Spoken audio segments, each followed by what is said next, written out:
did you make any changes to what Just this said? grammatical, nothing content Okay. wise. And I changed the formatting.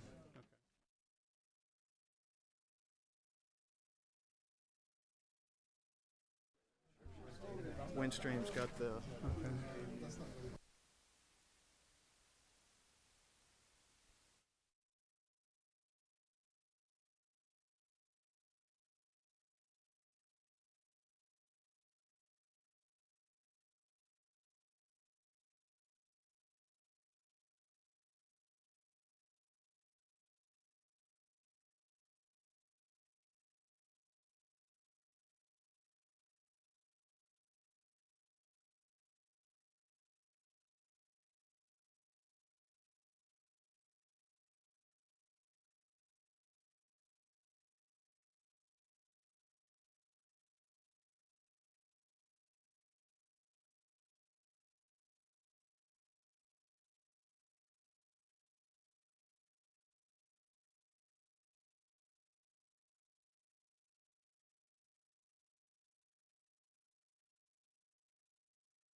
Because even though it's an issue that we can't really, not that we necessarily want to, as far as that's concerned, we can't really, we can't change what the FCC does. That's not the intent of it. I think that it's something we all need to know more about. It's something that's in the news a lot. A lot of different groups are interested in it. People we represent. I think eventually it will have an effect on positive effect. I hope on rural broadband and broadband in general, and that's the reason I've asked to have it, and then have some presentations and give the members an opportunity to ask questions, and it could be beyond the fact that we can't. And here again, we wouldn't want to. It's a federal issue. The FCC, Federal Communication Commission, has established these rules. But, and that, not necessarily what we're going to talk about today, but as a result of FCC actions, sometimes that changes things that we can do. It's something we need to keep up to date on. Now, in your packet there is there's a little paper that was put together by Jacob Langley, our legal extern to the committee, and myself and Blake and some others. And it kind of gives some background on net neutrality, and to the best that we could determine based on what the information we have. But we beyond the paper. That's why we've asked some people to come and testify today. And I don't know if anybody in the from the public wants to offer any information or not, but we do have people signed up to speak today. And with that, I believe we're ready to go ahead and ask our first. First of all, this is the first meeting we've had this year, and I just want to we need to get into it and get going here. But if I do want to ask if anybody from the committee has anything they want to present to us, any comments or anything before we get going, because it's your committee that want to get going without giving you the opportunity. So with that. Kevin Curtin from AT&T has agreed to come and speak to us and talk to us about net neutrality. We're just talking about, what is the rules and what has happened. And and Kevin is with AT&T, it's something that affects their company and affects the subscribers to their company. So Kevin.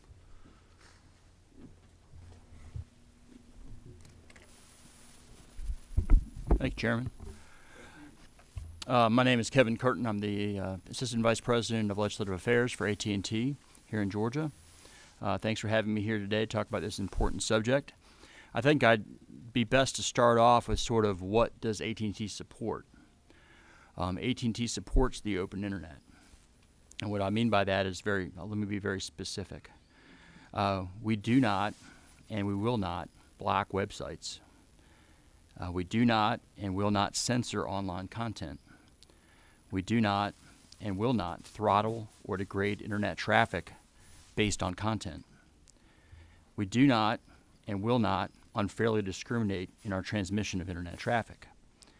And these are all legally enforceable commitments we have made. They're published on our website, and they are readily available for consumer review. Let me go a little bit into net neutrality itself. Since its inception, the internet has thrived under the federal model of so-called light touch regulation, which basically was initiated by the Clinton administration and was in effect until 2015. At that time, the FCC initiated a proceeding and initiated the so-called net neutrality rules that they adopted in 2015. This approach was carried forward through successive FCCs on a bipartisan basis. And under the model of light touch regulation, the internet has been a primary engine of economic development and new opportunity in Georgia and across the nation. State-level internet regulations, as you said, Mr. Chairman, would threaten this progress and put further growth and investment at risk because clearly the internet does not stop at state boundaries. State-specific rules are both impractical and unmanageable. Imagine the mess that we would have if we had 50 different sets of implemented internet rules in 50 different states. This would be administratively unworkable and technically infeasible, slowing down investment and innovation while confusing consumers used to an internet that works the same way everywhere, no matter where you are. And state-specific rules are not legally sustainable and in all events would do more harm than good. As part of its Restoring Internet Freedom Order, which was issued in late 2017, the change you mentioned earlier, the FCC invoked its authority to preempt any state law or regulation that are inconsistent with its light touch regulatory approach. And I think it's also fair to mention that in the 2015 rules, which were adopted under the Obama FCC, they also said in their ruling that this was a federal issue, not a state issue. Of equal importance, regardless of the status of the FCC's preemption authority, the FCC also restored the quote-unquote information services classification of broadband internet access, meaning that states are prohibited from adopting or applying common carrier or public utility type rules to broadband internet access. So state-specific rules would only create further uncertainty and harm investment, ultimately.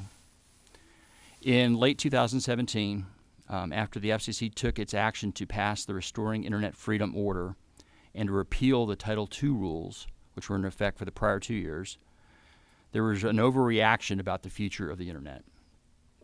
The reality is that nothing will change because the FCC simply restored the light touch regulatory framework that had been in place for all but 2 years of the last 20 years.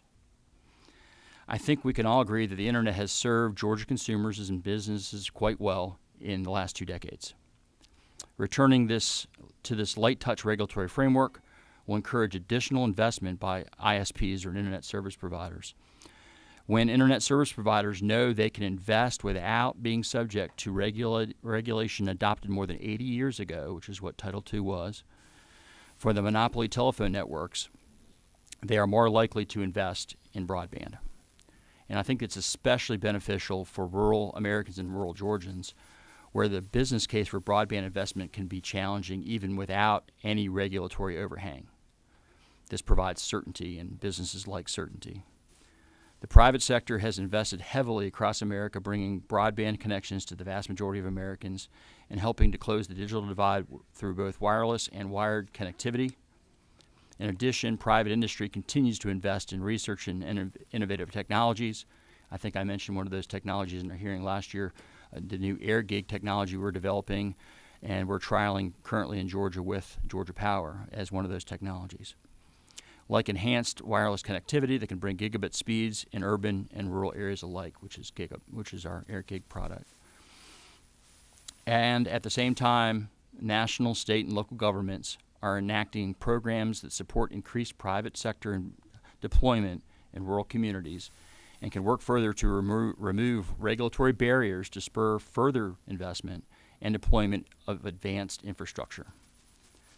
Title II regulations, which were the regulations that were overturned late last year, only served to slow progress down. In fact, within 3 months of those rules being adopted in 2015, several rural internet providers stated under oath that Title II's legal uncertainties had slowed broadband deployment. Furthermore, overall broadband investment dropped by billions of dollars since 2015, the first time this has ever happened outside of a recession in the history of our country. So where do we go from here?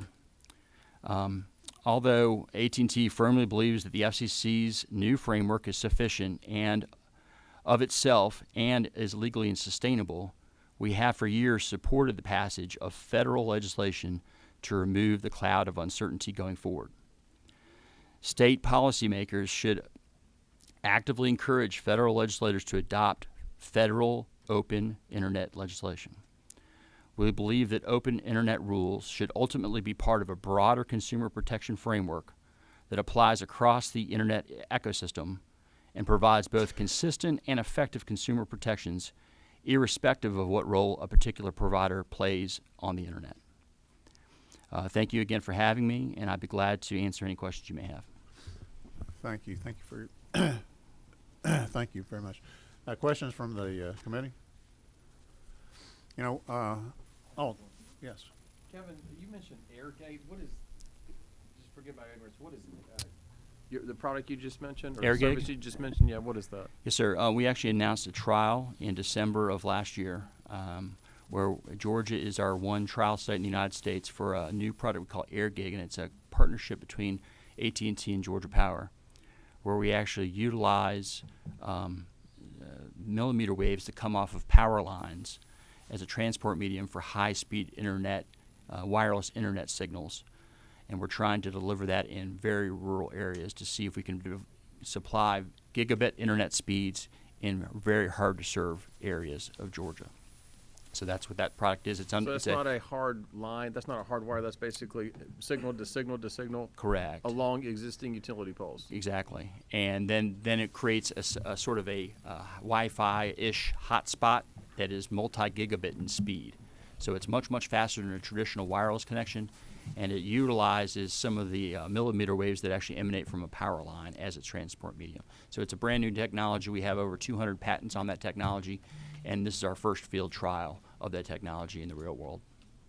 How far along are we on that? We're very happy that the one test site in the United States is here in Georgia, and we started the trial in December, and we'll know a lot more soon. That's good. That solves a lot of problems. It has great promise. Yes. Okay.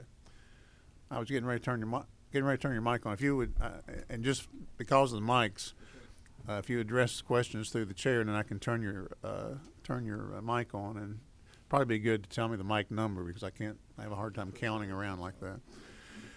Did that answer your questions? Yes, sir. Okay, thank you. Have a question over here. Who was it? Coach? Okay. Representative Jackson. Thank you, Mr. Chairman. Kevin, I appreciate your overview, and as you were giving your presentation, you mentioned a couple of words that I captured: throttling, gateway, discrimination, economic development, etc. But if you can enlighten us on what is paid prioritization, that is the sticking point in all my due diligence around this topic around paid prioritization. No one wants to get into it. They talk about all the words that you just highlighted, but they don't want to talk about paid prioritization. Can you enlighten this august body on why that topic in net neutrality is not being discussed? Is there something hidden in there that we should dive deeper into? No, I think that it's a theoretical concept more than it is a practical concept. What I mean by that is that I'm not aware of anybody who's ever adopted a paid prioritization scheme for the internet. It's a theoretical concern that people one day will do that. To my knowledge, nobody has ever instituted that on the internet today. So it's sort of a future concern that is theoretical. But the idea is, just to give you a brief overview of the idea is that you would give priority to some web traffic over other web traffic in return for compensation in its most basic form. So if I may follow up, Mr. Chairman. So is that around, I'm just trying to get my head around it. So is it like blocking what websites can get on a particular pipe? Is it controlling? Is it something beyond just throttling or No, it's- speed? It's not throttling. It's kind of like some of the new hot lanes they've created here in Atlanta, where if you want to pay to get on the hot lane on 75 northbound or whatnot, you can pay the extra fee and bypass some of the traffic. And that's the most basic, fundamental sort of analogy I can think of. Okay, maybe I just got to do a little bit deeper dive But because it's not blocking or degrading anything that's on the traditional internet. It is essentially a special service in theory. But like I said, it's never been instituted by anybody to my knowledge. but the opportunity for it to be implemented is there based on what the FCC did last December, correct? Well, anything that would be done in the future would have to be disclosed to the FTC and the FCC and disclosed to the consumer, and then that both those agencies would have the ability to enforce what they believe to be unfair or a violation of your terms and conditions with your customers. So those have to be published, and then allows both agencies some regulatory framework to enforce those. Okay, thank you. Representative Fraser, if you've got a question, but I think Representative Martin had one first, so if you'll need to come to a mic also when you are called upon. Representative Martin, Chairman Martin. Thank you, Mr. Chairman. Thank you, Mr. Curtin, for being here. So my apologies. We were running a little bit late in Ways and Means down there. You help me introduce the question I wanted to ask when you mentioned the toll lanes. So that's the best analogy I could ask the question around. When we allow those private folks that are building those toll lanes to do that on public property, and I know this is a private investment, and I think that's the crux of the net neutrality thing is private property rights versus squashing or handling the First Amendment. I don't mean to bias the statement but those are the two constitutional things that are wrestling.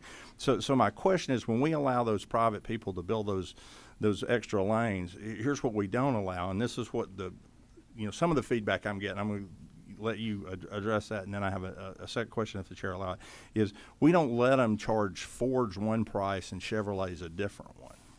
And that's what I think people fear if net neutrality goes away, that you'll charge this website one thing to get to my house and this website another. And it's certainly fair that those web hosting companies can pick whoever they want to at the point of origin, but the last mile you're sort of married to as a customer. So how do I talk to the people that I represent and belay that fear from them that if we allow we already have allowed you to build the road, if you will, if we use that as an analogy, and they paid some money for that right of way originally as a taxpayer, so they pay you some money for a month to do that, and now all of a sudden the car they want to drive, you decide somebody decides they're going to charge Ford's more than Chevrolet's. How do we belay those fears that you're not going to give Ford the upper hand over Chevrolet or vice versa? I think the example you just provided can be considered unfair discrimination because they're the same thing. Ford and Chevys are the same thing.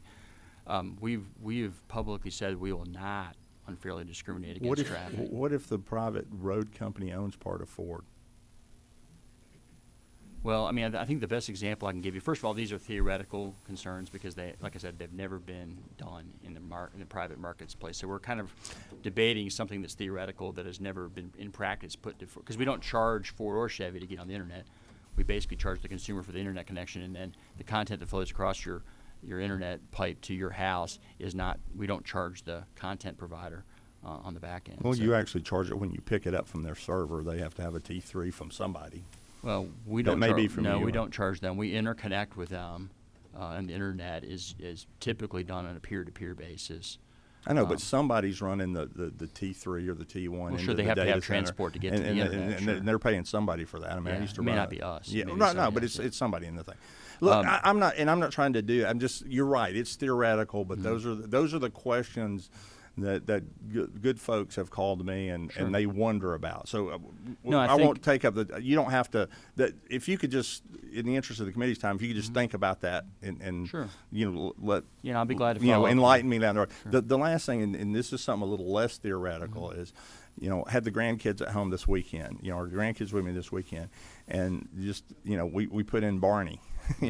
So if I type in Barney on your system, it gives me several different ways I can watch Barney. I can watch Barney by renting it from, I guess you guys, or not you guys, it's the other people. It's Comcast, or I could go to Netflix, or I might go to Tubi TV, and one of them may be $2.99, $3.99, and $1.99. How is it that I know that Comcast somewhere down the road one day is not going to limit Netflix and Tubi TV because they want me to buy Barney from them? That's not a theoretical. That's out there now. There's 3 places to buy certain Right. kinds of TV. How does a user, how do they assure themselves that in order they make me Sure. buy from your stuff? How Well- do we do that? Is that part of something that's regulated by the feds without net neutrality? Yes, and because before 2015, before the so-called net neutrality rules were in effect, you still had 3 choices for Barney, and from 15 to 17, you had 3 choices for Barney, and today you have 3 choices for Barney. So But those what- rules what- didn't what- affect what you had available to you whatsoever. But wasn't one of the things that brought about net neutrality is that, or some people pulling for it, that they were actually gating some of the streaming video places because they were using too much of the bandwidth? I've been told that by consumers. Well, that may not be true. The net neutrality rules that were put in place in 2015 were largely put in place as a solution looking for the problem. I mean, there really Right. was no problem that could be addressed. I mean, there were very few instances of even charges of things to that nature. And I'm not aware of any of those charges being leveled against my company. No, and I didn't mean to. Certainly didn't mean to put it toward a company. Mm-hmm. Period. And at the point, I'm not sure there was anything improper about it. Right. But we'll follow up more. Yeah, sure. That's just some of the things that are out there that I think people are. Yeah, are concerned absolutely. with. There's a lot of confusion on this issue. Yeah. I'll be very frank. It's the term itself. It creates quite a bit of confusion, quite frankly, and therefore I think people are a little unsure as to what existed before 15, what existed between 15 and 17, and what exists now. Those 3 things, and really the difference to the consumer is minimal, if any. Representative Fraser, you had a question? What mic you have? 4. Kevin, thank you. I might have missed, in fact, I did miss most of your presentation. My question is this, as it relates to my rural area. It's predominantly Burke County. I have residents that are waiting patiently for broadband. And so, can you explain to me, because I have some residents that own 100 acres of land, and I do not know how far those poles are from each other, and I don't understand how the fiber optic is going to work. I know you're going to link everything together, but as it relates to the cost, and we talked about, cost fee, and further you out, it might cost you more. I want to know, as it relates to the cost fee, is that cost going to be prorated according to population, or is it the fee that owner would take that lives 100 acres out, and their house is in the back, and then the next house may be two miles apart? So how are you going to compute those costs? Sure. I think you have kind of hit on the problem with rural broadband, a density issue. Most of it is because very hard to reach consumers they require a lot of investment in order to reach those folks. The way the industry typically charges folks for internet service, though, is universal pricing. What I mean by that is that we have one price for internet. We have national pricing actually in our company, so we don't charge people based on where they sit or what neighborhood they live in, or if they live in a rural versus an urban area. We charge them all the same for the same product. So because we charge them all the same for the same product, what we spend to get to those consumers is very important. If we're charging you $50 a month and I have to spend $7,000 to get a line to your house, that's a different equation than if I charge you $50 and it costs me $300 to get a line to your house. So that's sort of the economics of it. But overlaying net neutrality onto this, we think that the change made by the FCC in late 2017 was positive for rural broadband, and the reason we say that is that companies have a hard time doing rural broadband today, but it's even harder when you don't know what the investment environment is. When you have the prospect of Title II telephone regulation being applied to the internet, that suppressed investment for those 2 years that those were in effect. The numbers bear out, actually it's in the FCC order, actually lays out the depressed capital investment for those 2 years. So now that those have been clarified and the investment environment will be clarified with the new order that's about to take effect, we think that will help companies make investments that are challenging. And one of those big challenges is rural areas. Mr. Chairman, just one, and I said that because it's so important. I am really, really on board with the telemedicine. So it's imperative that we get broadband out there because many of my seniors can't get to hospitals anymore.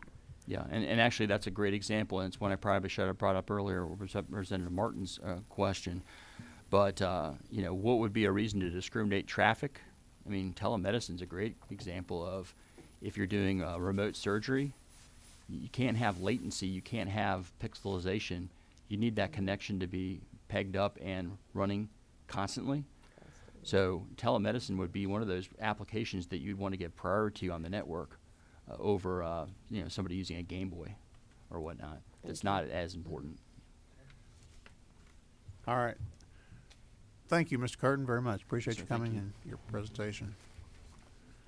Bob Davis from Verizon is here. I think you're going to present.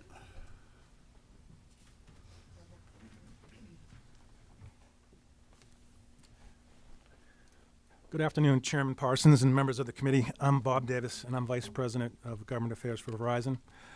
I'd like to concur with the points that Kevin made and add some additional points from Verizon's perspective. There's been a lot of misinformation that the FCC's Restoring Internet Freedom Order will be the end to the Internet as we know it.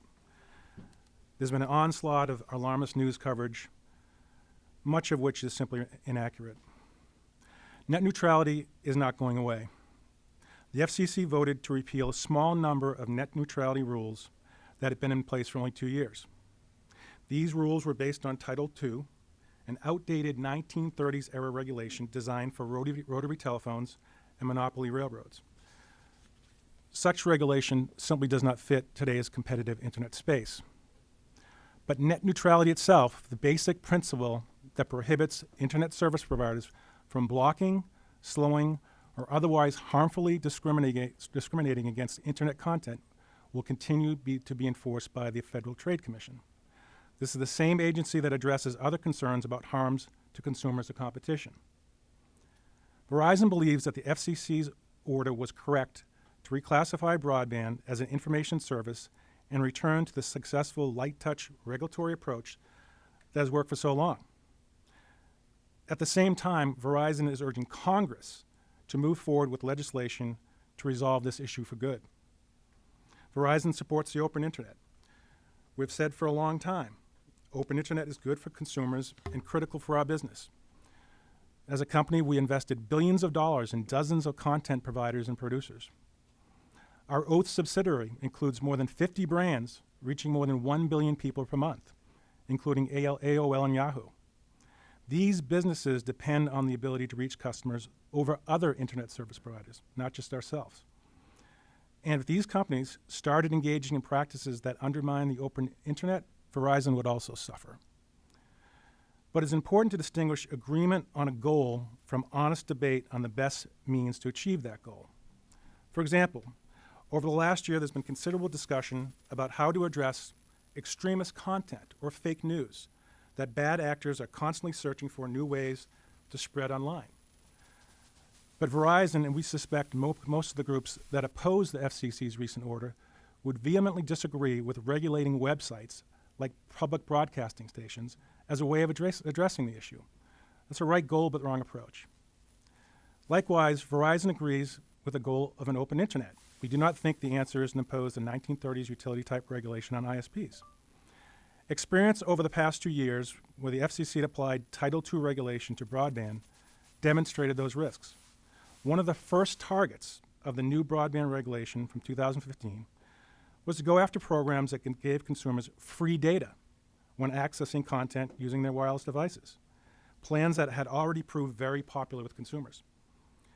As some of you may know, during this past weekend, Verizon offered customers the ability to watch both the AFC and MSC football championships on their phones or tablets without any data limitations. Under the prior FCC rules, such offering could have been prohibited. Verizon believes that the FCC did the right thing when it reversed its course. However, we're not backing off our consistent support for policies that ensure that consumers will always be able to go where they want and do what they want online. It's in all of our interests to ensure that consumers can access the legal content of their choice when and how they want. It is also in all our interests for businesses to have certainty so they can invest in the networks and create new products and services with confidence. And providers throughout the internet ecosystem should be able to expand and grow their networks without the fear of being shortcut by regulation. After all, few of these amazing services that we have today would have existed 15 years ago because broadband networks simply didn't exist. The continuous advance in networks enables similar applications, advances in applications, services, and devices, all to the benefit of consumers.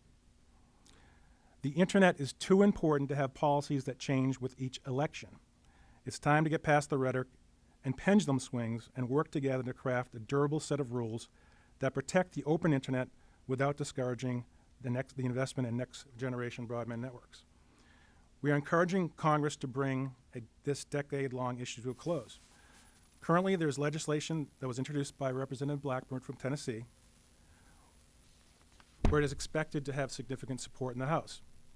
Among other things, the bill would prohibit the blocking and throttling of broadband traffic in a statute that would resolve the issue in a way that would be unaffected by changing administrations. So I guess the bottom point here is that with 2 years of net neutrality regulation by Obama and 15 to 20 years prior to that of little soft touch regulation, we are in a much better place today than we were 2 years ago. So thank you for your opportunity. Thank you. Any questions from members of the committee? I wanted to ask you if I could. You had mentioned in your presentation there, I just want to make sure I understand this, about the Verizon offering the games over the internet. And you said, I believe you said net neutrality would have prevented that. Yeah, so that's one of the things I'm in not sure I 2015. understand why or how that would have been. Well, under the rules back then, we were actually given a priority versus other carriers. So Verizon would offer free data to its customers where they didn't go over the limits. That was perceived to be a violative of their net neutrality rules back then. Okay. And they actually investigated several cases about that. Well, I wanted to ask you too, and here again, just so I understand it, and I'm thinking back to when I first started hearing about net neutrality or any kind of initiative for it, I mean, quite a few years ago, really. And the issue of throttling or fast lanes and things like that, I mean, if you would explain, there is just so much bandwidth available on any particular circuit or any particular line or whatever. So, I mean, there must be times when it's filled up, and it's some that are, you know, Netflix, for example, has to gobble up a lot of bandwidth. So, I mean, I guess I'm asking, why wouldn't? I mean, it seems to me like that there would be a need. I'm not saying that you all do it or anything like that, or anybody else. I'm not saying that, and I'm just asking. I'm just trying to understand. But wouldn't there be a need sometime for John Q. Public to be able to use the internet and his child to do his homework and do the Googling and research and things like that? Wouldn't there? I mean, isn't there times when there's a need to throttle back some content from some companies? I mean, I'm not trying to put you on the spot at all. I'm just trying to understand why there wouldn't be. So that's the issue of the paid prioritization. So, you know, although Verizon doesn't do it, I'm not sure what happens today. There may be instances where Netflix has paid for priority links to certain servers to get their stuff over the internet faster. But having said that, if there are instances in the future where there are certain services that folks want that have to be delivered on faster channels, as long as those services aren't degrading what you and I are getting based on the Right. plan that we're paying for, then that should be allowed.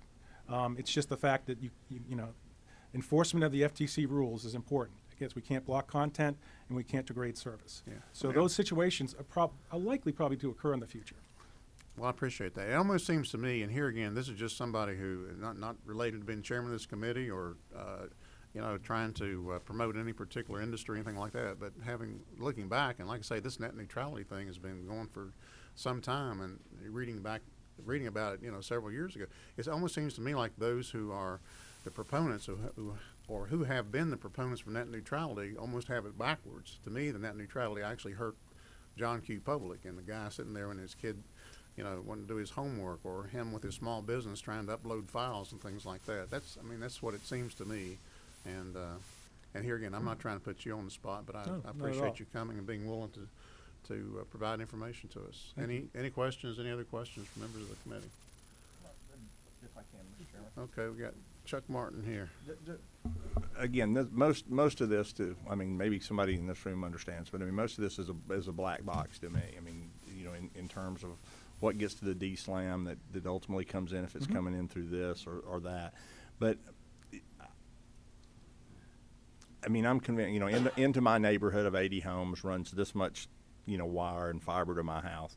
And I think the way that Netflix or any other, I hate to keep promoting Netflix, but It is the majority of the internet these days. Tubi TV or whoever it is out there. I think the way those things work is, if you're pulling them in with, an Amazon device, you download a little app on there, and it's doing more than just getting it like on demand. It's spinning it in there. You don't see it when you're watching the TV, but when it can get a fast flow, it comes in enough that it spools up some stuff, and then when it slows down, because you'll occasionally see it, grain up and so forth, and that just happens today. And what I heard Mr. Curtin say, and what I hear you saying is your goal is to continue to do that, and basically nothing's going to change for somebody that's picking their favorite TV to watch. What I think again. And to belabor it here, I appreciate the chairman. I appreciate you guys coming, the chairman putting this together. But I think what people are fearful of is for those folks that offer internet service and also offer cable TV, is I'm living in a place today that does not have cable TV. They have a Roku box on it and the internet, whereby I can use my subscription to my cable provider and pick up things.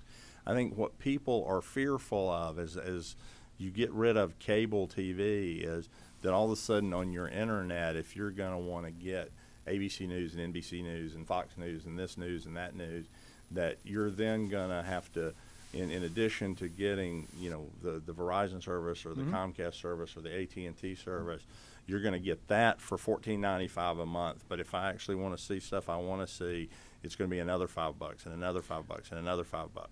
And then you're back to the internet turning into cable TV. That's what people are fearful of. And I understand, Mr. Curtin, that's all conjecture and it's hypothetical. But I think that's what people have some fear of. They see right now this internet thing that they can turn on and get stuff. And they buy all you can eat. And they don't have to decide what that is or when it is. And so, maybe that's not anything this committee or this state, or you want anybody else to regulate. But I think it's fair to realize that's what, it may be conjecture and hypothetical to us, but that's what people are fearful of. I don't know if you care to address that now. And or in the maybe future. not fully understanding your question, but if we're talking about stuff that deals with antitrust, illegal tying, I'm a lawyer, but I'm not an expert on antitrust. If one company is going to say you must buy this service with that, I think there's federal law that for consumer protection and antitrust purposes that deals with that stuff. If that's kind of what we're getting at. If you're going to require me, like Microsoft years ago, I think if you have to buy this with that, well, that was found illegal under federal law. So maybe that's the same kind of analysis here. a little more than that, but we can talk. Sure. Talk some more. I know the chairman's ready to move along. Thank you. We have another question. We do have another presenter, and we keep that. Everybody keep that in mind. We don't want to try to get out of here by 3. But I want you to ask your question. That's what we're here for. Who went? Okay. Get right ahead. Yep. Thank you, Mr. Chairman. So, Bob, I'm just trying to clear up something that you said. You said you were able to show the game today because if the law 2 years ago was still in effect, you would have been prohibited? Well, I'm saying they started investigating those types of services when people are offering, quote, free data for certain, games and so forth.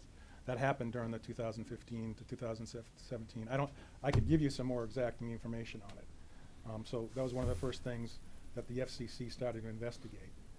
But that's something what consumers wanted. And I can't get to the exact reason why that was prohibited under the 2015 rules, but I certainly can provide that information. But clearly today, they could have looked at that, at what Verizon was doing, and said no under the old rules. Yeah, because I'm just trying to clear something up because 2 years ago, all 3 of my teenagers were able to watch television, do everything else on their smart device. So I'm just trying to figure out what. They're probably on Wi-Fi though, at home. Right? 2 years ago, we didn't have unlimited plans, most of us. I don't know. So you were paying a lot of extra money then. I was. Representative. I was. I was going to say, so. I was. Family plan. Yeah. Now it's pretty much all you can eat, so that is not as big an issue, but. Right. Okay. Representative, I'll get you some more information on that. Yeah. I'm Certainly. just curious because I'm trying to differentiate what was in place 2 years ago compared to Yeah, sure. because there's some reason why the Google and the YouTube and the Netflix and everyone else and our constituents got up in arms last fall, right? So so something significant happened in those 24 months, right?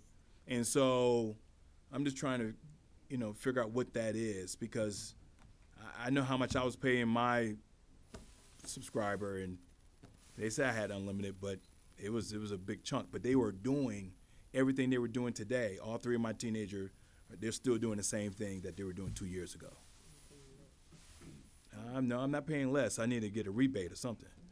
But Well- but I really If would you have like an to unlimited learn. plan, you're maybe not paying necessarily less, but if you had overages, you'd be paying Right. significantly more back then. Thank you for the good question. Thank you. Thank you. Thank you very much for coming. We have Adam Wise from the Georgia Telecommunications Association, GTA.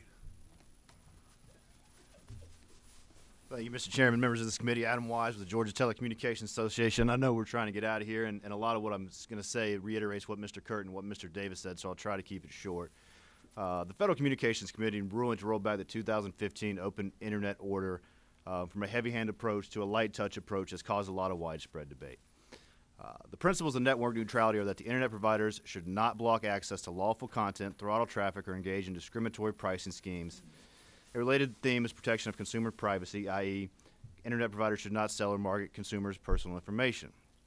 GTA member companies believe in an open Internet and have not, do not, and will not engage in discriminatory blocking, throttling, or discriminatory pricing, regardless of the presence or absence of net neutrality rules. GTA members also protect their customer data and do not sell or market personal information without their consent. So a little background we've already heard about Title I and Title II. Title I of the Communications Act regulates advanced information services. When updating the law in 1996, Congress intended to keep new information services relatively free of regulation. Title II of the Act governs legacy communications, telecommunications services, and subjects them to legacy common carrier regulations. Consumer broadband services prospered as information services under this light touch approach until 2015 when the FCC for the first time applied network neutrality rules under Title II to these services. The FCC order restores broadband regulation to pre-2015 status. However, this does not mean providers will engage in these practices without restraint or regulatory oversight.